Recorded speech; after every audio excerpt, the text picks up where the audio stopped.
up, everybody? It's your girl Elle Cee, and I'm here with Camryn Lewis, who will be participating in the Life Within the Lens, which is a part of the Melanin Roots and Culture program here at the Music Box Theater on the north side of Chicago.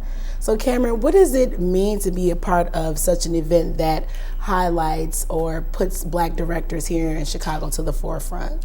It means the absolute most to me, just knowing how it was started, seeing Tyler put it together and seeing the films he chose, and just knowing that this is probably one of the first times this is being done in this theater, at the Music Box Theater. So to be a part of that is still coming to terms with it. Feels really, really good. All right, that's so awesome. So this is pretty much history in the making, right? Yeah, people will look back on this, I'm for sure. Yeah, that's awesome. So for people getting to know you or getting to see you for the first time, who is Camryn Lewis, where are you from, and what brought you into the film industry? Camryn Lewis is a forever changing person. I'm always learning more about myself each day, but I'm from Danville, Virginia.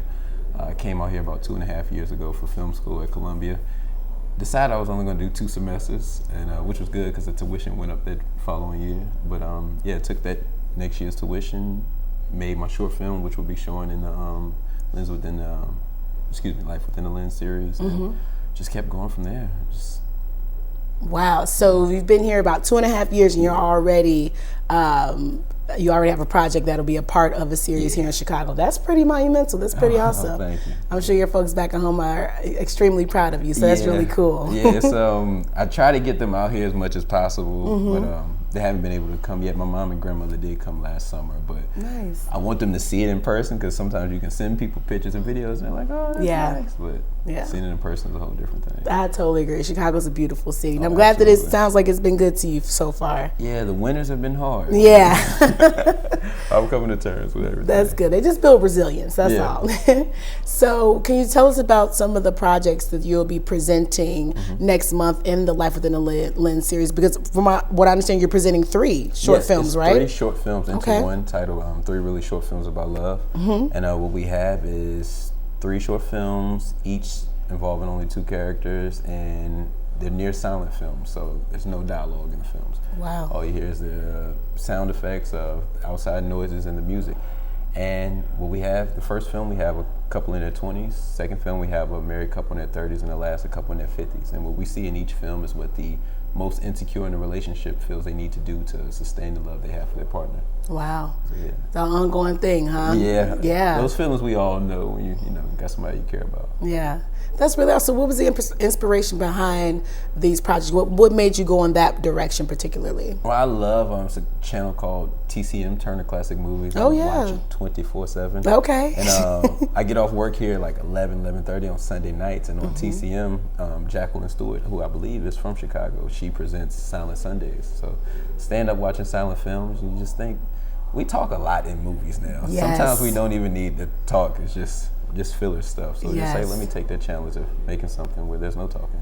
I really think that that's amazing. I remember when The Artist came out, I think it was like 2014, and what I found most intriguing about it and with silent film is that you have to pay attention. You can't text on your phone. You have, your face is glued, your eyes are glued to the screen, because if you turn away, you'll miss something. You have to be engaged. So what was the inspiration behind choosing to go the silent film route? Like, what did you enjoy about it? I know I enjoyed the fact that it made me engage more, but what was your reason? Well, one, filmmaker Alfred Hitchcock, I was reading some early stuff where he had an interview from, I believe, like 1960, and he was like, you want to learn how to make a film, take out the dialogue, because it's going to force you, for one, to pay closer attention to your actors and to really tell the story through visuals, through body movements, through the placement of objects in the frame. So taking all that in and feeling like, okay, I've been making films for 2 years in which I was every part. I was the director, the cinematographer, everything. So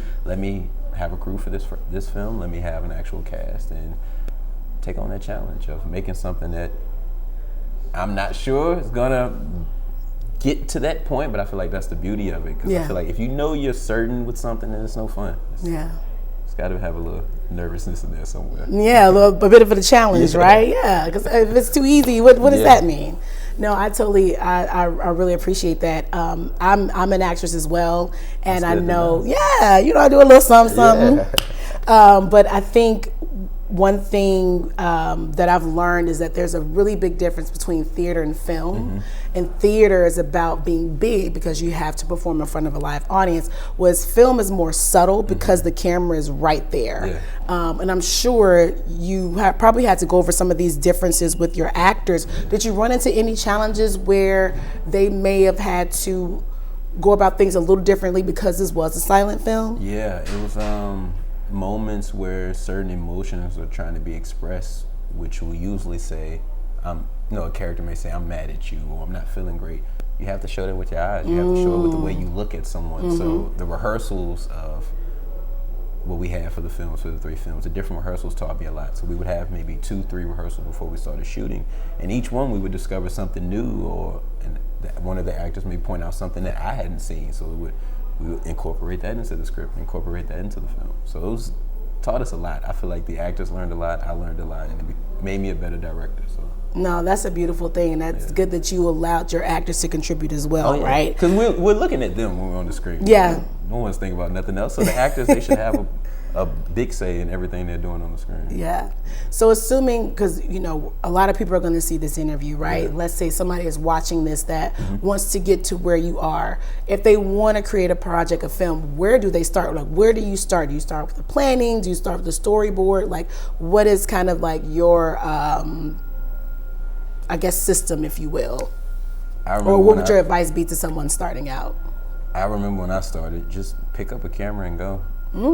I didn't even have it because I was in community college and I took on this challenge where I'm gonna get rid of my phone so I can make straight A's. I didn't even have a phone, but I used my little brother's phone, downloaded iMovie, convinced old high school friends, like, let me put my camera in your face for a few seconds, and just going from there. Because I learned this when I was playing basketball too.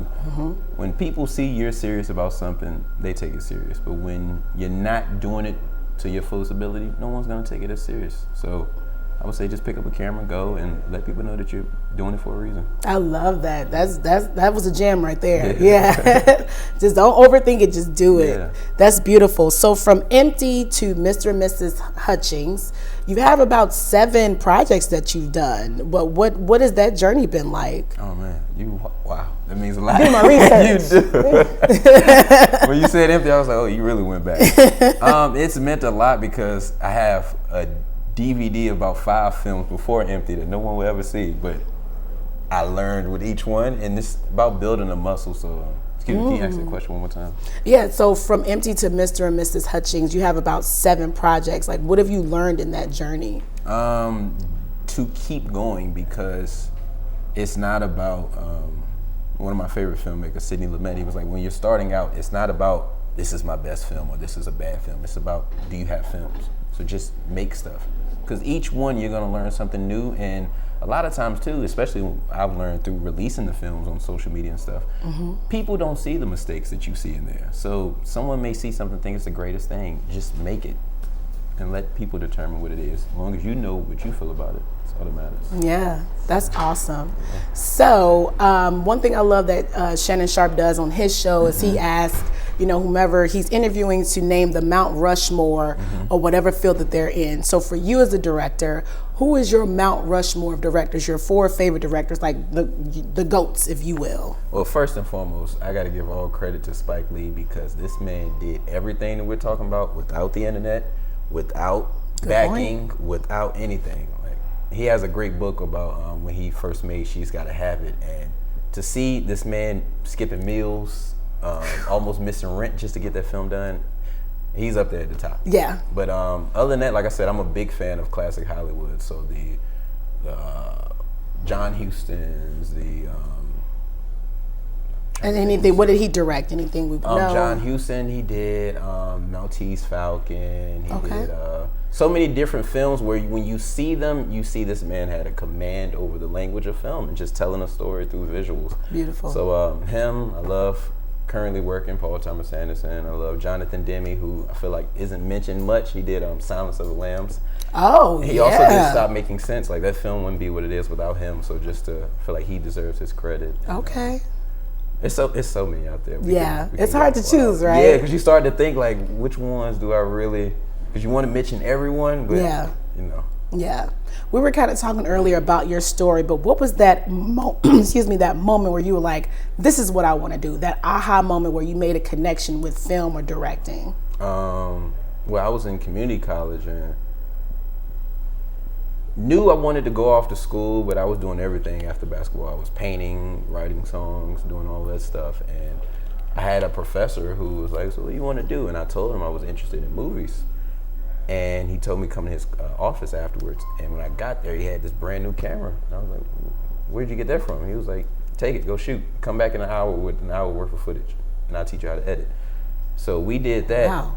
Started making films. I was a little nervous about asking friends, so I bought 2 wrestling figures, and I would just film those. Okay. And I cut a little movie together, and it made my little brothers laugh, and I was like, that's all I needed. That's awesome. So that was your very first project. I wish I still had that film. It was just me voicing over the wrestlers, but that was the very first one. It's about 2019, 2020. Okay. Very nice. You've done a lot in 2 years, I will say. I need to get some sleep. Yeah.